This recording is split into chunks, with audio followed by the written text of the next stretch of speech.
Just one. Yes! Oh my god, finally! Oh my god! Thank you! Gosh, it's been an hour. What's going on, YouTube? And welcome back to some more Monster Hunter Freedom Unite. In the last part, we finished up all of level 1 clear right there. And it took me an hour or whatever. It took me a very long time, but I finally got my Earth Crystal and got me the Assassin Dagger to go take on the Giadrome. Was it really necessary to defeat the Giadrome? Definitely not. I just wanted to go ahead and get it, and it took me forever.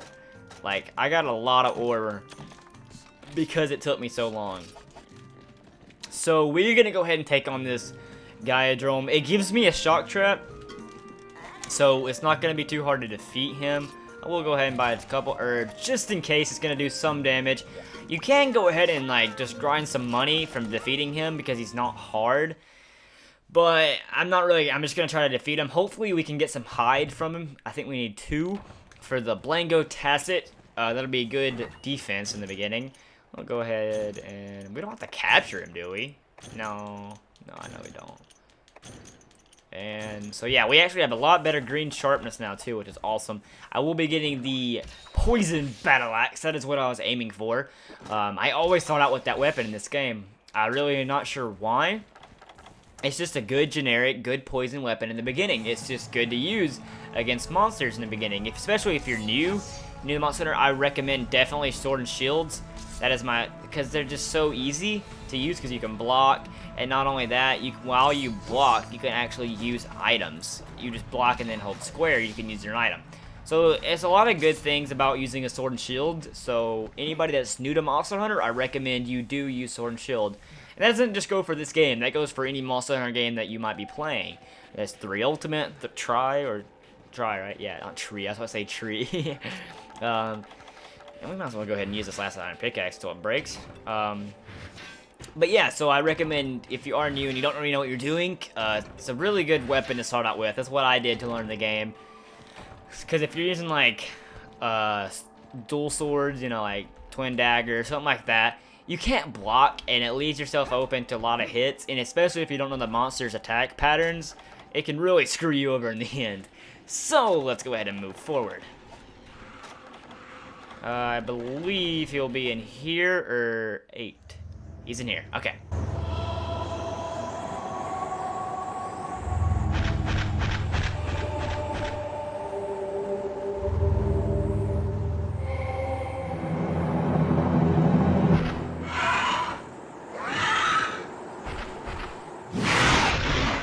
So terrifying. Like, I'm shivering. Come over here and let me get a couple hits on you. Okay, just stare at me. Do what you want. I guess I'm gonna run up and hit you a little bit. You'll do some damage on me. I know you will. And I ran in front of that. I'm retarded. Hit me, guy of prey. Thank you. Nope, now you can stop hitting me. I'm so thankful the little bitty guy prey can't get inside these shock traps. Because that would just suck so much. There we go.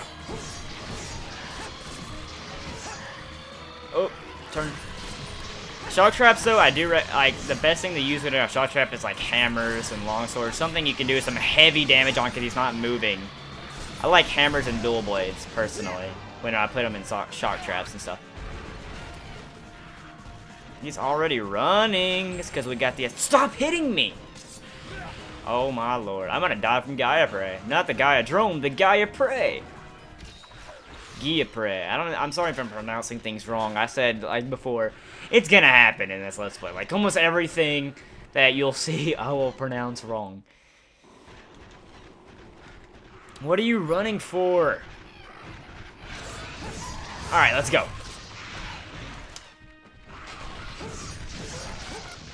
See what I'm talking about? You get the Assassin's Dagger in the beginning. Too easy. Lay that shock trap and you pretty much already have him already dead. And I don't want these guys messing up with my carving.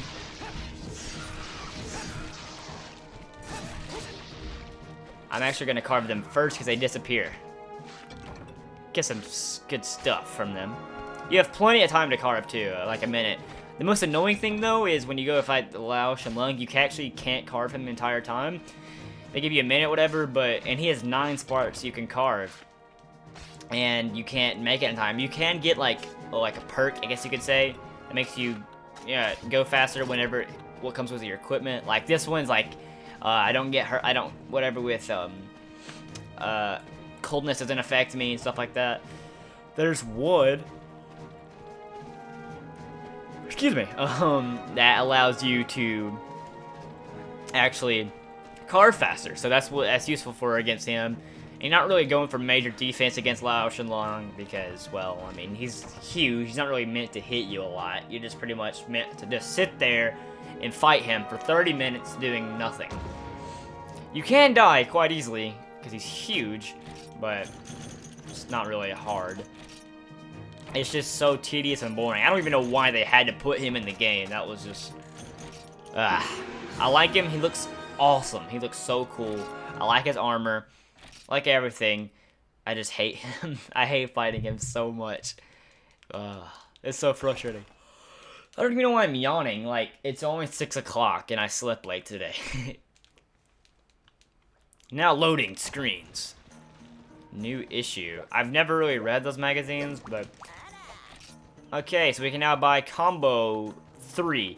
Now, these we'll find useful later on. Book of Combos is whenever you're on the field, fighting, whatever. You're trying to make a Mega Potion, Flash Bomb, Shock Trap, Pitfall Trap. A lot of stuff you're going to need combos.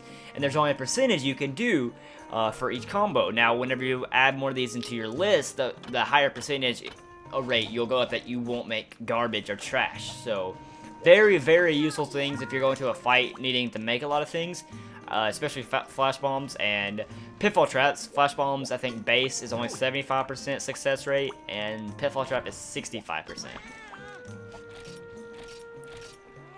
We don't need anything from you. We can buy, I think, like armor from him. I think, right? I don't want to waste my money though. Yeah, you can buy some decent armor, I guess you could say. 16 damage. I'm not really going for that. I will need to fight a Bulldrome because I'm wanting this. And I was right, it is 36. As long as we don't go get someone with fire. We need 2 giant bones. First thing we're going to do, though, is go carve. How many items we got? No, we have plenty of space to go fight something. Sweet. These will randomly come up. It's like a DLC. It's good for the chef. So we're going to go ahead and get him. His name is Shu. Cool name. He's orange. You know, can't argue. But first thing we're gonna buy here is going to be the mining. So I'm just gonna wait till we get the mining. I want to save my points because that's really useful. But yeah, we're gonna go to the Feline Kitchen next because I really could start getting them higher levels. Actually, was that a fighter? That might have been a fighter. Because I think you can get fighter color ones in this one. No, that was like chef because it had skills. Okay. Feline Kitchen. I think we can go ahead and fight the Bulldrome too. So.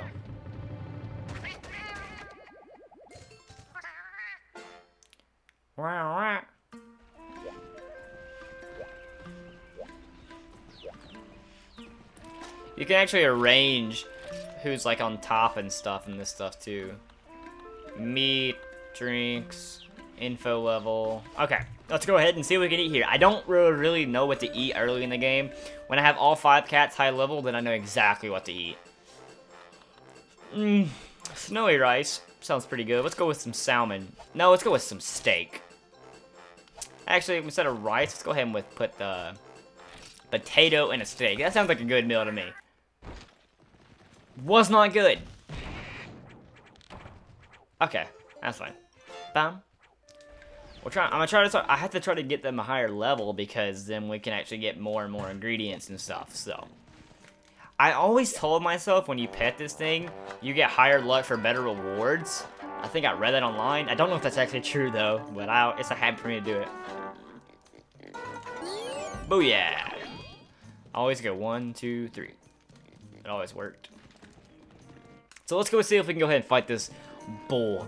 I hate Bullfango. It's like the #1 monster I can't stand in any Monster Hunter game in the world is them. I can't stand them, and we actually, I was about to say, we can't fight it. But yes, we can. Let's go ahead and fight him. He's not hard either. Probably actually easier than the Giadrome, especially if you put him in a shock trap. He's screwed. There's nothing he can do. Oh, it's just so easy. And I love how they give you shock traps. They're just really making it easy on you. One thing I think would be kind of cool, I guess, it'd probably take a little bit away from the game, is like if you could skip all this. The introduction, if like you choose like you're a Monster Hunter veteran, you can start out with kind of not a great weapon, but skip all those little all these pansy missions and go straight to hunting. But I think that would take away from the game because it doesn't build up to the same thing. You know, you honestly like build your career and like what do you really want to focus on in the beginning? What kind of weapons? Because in the end, yeah, you can like have every weapon in the game and do all that fun stuff. But for now, like, you can't really just play. You just try to pick what weapon you really want. Like right now, I'm just mainly focusing on a sword and shield. Actually, at the end of this Let's Play, I really want to see if anybody can guess what the #1 weapon I used the entire Let's Play was. I'm going to try to be very... I'm not going to be looking... You can look at your guild card and see what it was, but I'm not really going to do that. I'm just going to focus. And also, if you catch a monster, you get a better reward rather than... But you have to give up your carving, so... If you want to do that, go for it. It's not always 100% where you get like an amazing reward, but it's better chance. There is, like I was talking about, those little perk things, equipment like perks, where you can actually get a better reward, I'm pretty sure. Alright. Where are you? Is he really in 7? Yeah, he is in 7, isn't he? I remember now.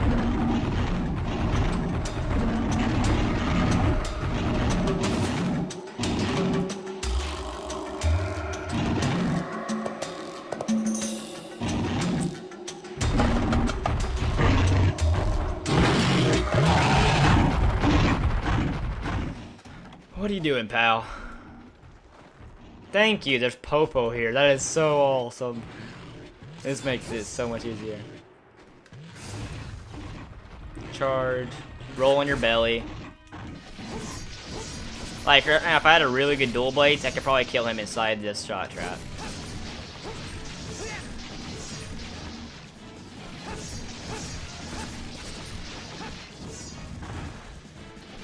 I don't really know where his major points you want to hit him are. He's gonna charge. Oh yes, I stopped him in time. He'll do a lot of quick charges like that when he's angry. Pretty much just if you're wanting any type of little guide for this guy, hide him to the side and just destroy him. He actually has a lot more health than the Giadrome. He hasn't even hit me yet though. See, he's so easy though. There we go. Already taking down 2 of the major monsters in the beginning. Super easy. Now, what do we need? Giant bones? How many we need? 2, right? I'll take that. It's actually rare, if I'm not mistaken. Not really rare, but not as easy to get as high, I think. Giant bone. Okay, sweet. If we can get one in the reward, then we will actually have enough to get a piece of armor. Not a great piece, but a decent piece. So I will actually see you guys back in the town. I don't want you guys to have to sit here and just watch me sit here. I'm just gonna literally sit here, not kick. I'm gonna dance. Where's dance? See you guys in the town. Okay, so we're back here. I did not get a giant bone in the reward, sadly. I did get brute bones. I'm just trying to make sure it is giant. We needed a brute bone, but I already had plenty. So we need one more giant bone. Unfortunately, we did not get that. But I'm going to go ahead and cut off here, guys. Thank you guys for watching. I hope you enjoyed another episode of Monster Hunter Freedom Unite. This has been United Gamer 101 here. Don't forget to leave a comment and like. I love reading your guys' comments. Subscribe if you are new. And I'll see you guys in the next part.